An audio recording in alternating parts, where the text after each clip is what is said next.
And there they go. Welcome back to RacingNews.com. I'm Magic, and the Pegasus World Cup is just a couple of weeks away, so we're ready to start talking about the top contenders, and with me to do that is Aaron Halterman.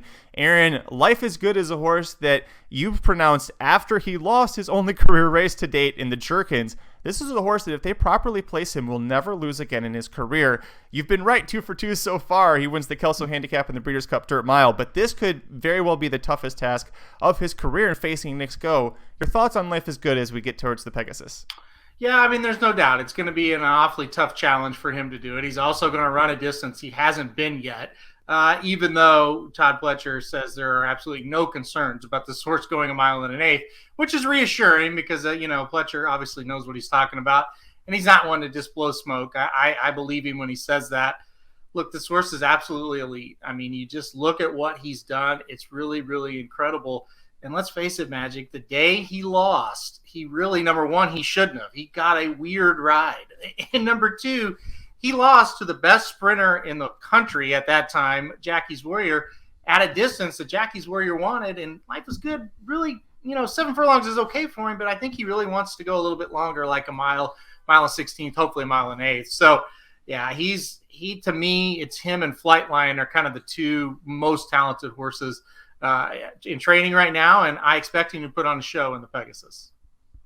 He will be, of course, facing Knick's Go, and Knick's Go is going to be retiring after this race. Some handicappers will say, well, if a horse is retiring after a big race, he's not going to be geared up, they're not going to use it all. Do you subscribe to that, and how do you approach it when a horse like Knick's Go is retiring after a major race like the Pegasus? Well, you never really love it. It's not a great thing, but, the way I kind of look at that with this specific situation, there's absolutely no reason for him to run in this race, right? He won it last year. He just won the Breeders' Cup Classic.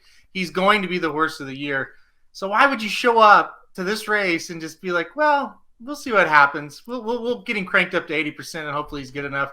I don't see it. I think they're going to blow him out here. I think you're going to see a top effort, or at least an attempt at a top effort from Knick's Go.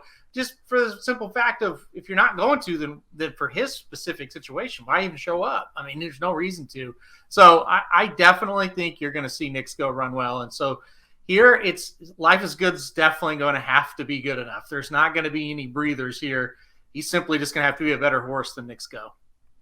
Well, Life is Good has been reportedly working out very strong as we lead up towards the Pegasus.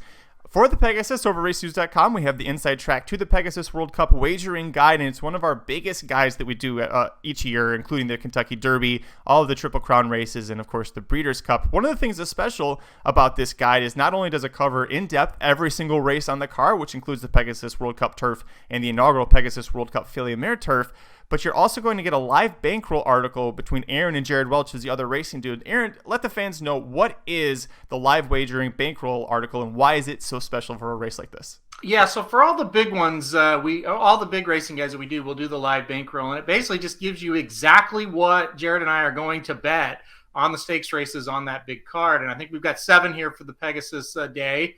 And it's just, you go through race by race, and you know exactly what we're going to do as we kind of formulate, not only giving you picks, but okay, here's the budget we have, and this is how we're going to allocate the funds. So last year we wagered $310 on the Pegasus stakes races on that card and made a profit of $152. So 49% ROI last year at the Pegasus. We've done this a few times, or I guess 8 times on big race days. And overall, we have a 27.9% ROI on those. And if you bet all of them, like all that we've done so far, you follow us through all of it, you're up $815 coming into this Pegasus. So it's been very successful. We started at the 2020 Breeders' Cup. It was successful there. It was really popular, and we just kind of kept it going through all the big race cards. It was successful at the 2021 Breeders' Cup when Knick's Go, of all horses, capped off a very profitable weekend for everybody who played. So make sure you check that out at racingdudes.com, where we have free picks for every race, every track around the country happening as well.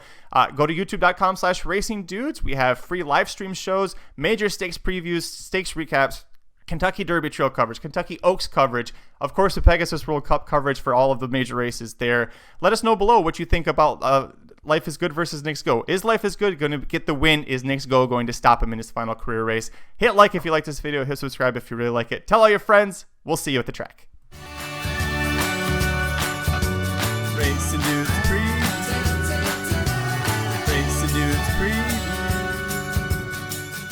And there they go.